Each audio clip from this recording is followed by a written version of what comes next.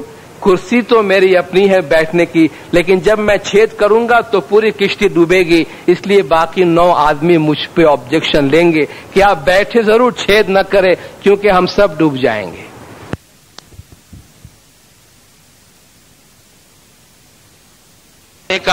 ہم سمجھتے ہیں کہ ذاتی معاملہ ہے اور ہم کسی کے ذاتی معاملے کو دخل نہیں دینا چاہتے، لیکن وہ اتنا ذاتی رہتا نہیں ہے. اس میں فیملیز انوالو ہو جاتی ہے، مذہب پہ عمل کرنا دشوار ہو جاتا ہے. ہمارے کتنی باطنی چیزیں ہیں جو خود ہم اپنے جماعت کے درمیان کھل کے بات نہیں کرتے، لیکن وہ باتیں رفتہ رفتہ جماعت سے باہر جاتی ہے. امام زمان کو تکلیف ہوتی ہے اور جماعت کے لیے ایک مشکل مرحلہ پیدا ہوتا ہے. اگر کسی کو جماعت میں دلچسپی نہیں ہے، اگر کسی کو جماعت سے محبت نہیں ہے، اگر کسی کو زمانے کے امام سے کوئی خاص لگاؤ یا کوئی خاص محبت نہیں ہے، تو میں ان کی بات نہیں کرتا. وہ اگر اپنا مذہب چھوڑ کے جانا چاہتے ہیں، مذہب کے لیے کوئی فرق نہیں پڑتا تو ٹھیک ہے.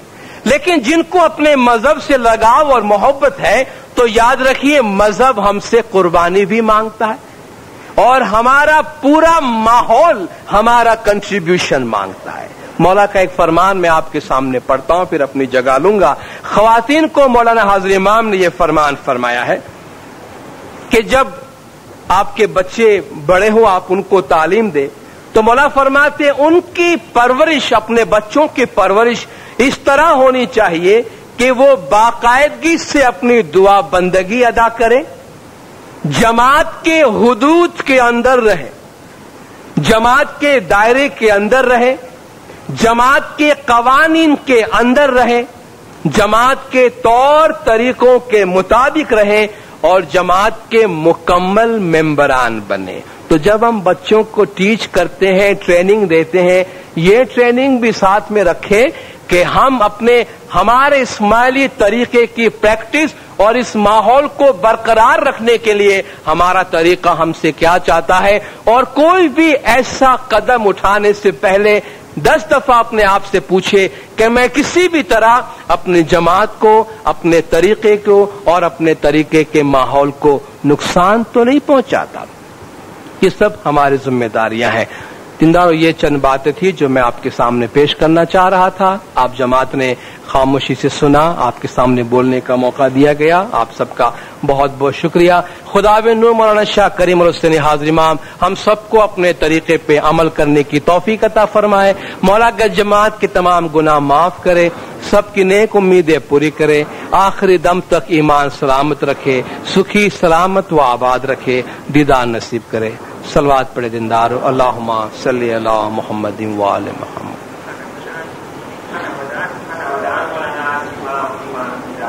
آمین.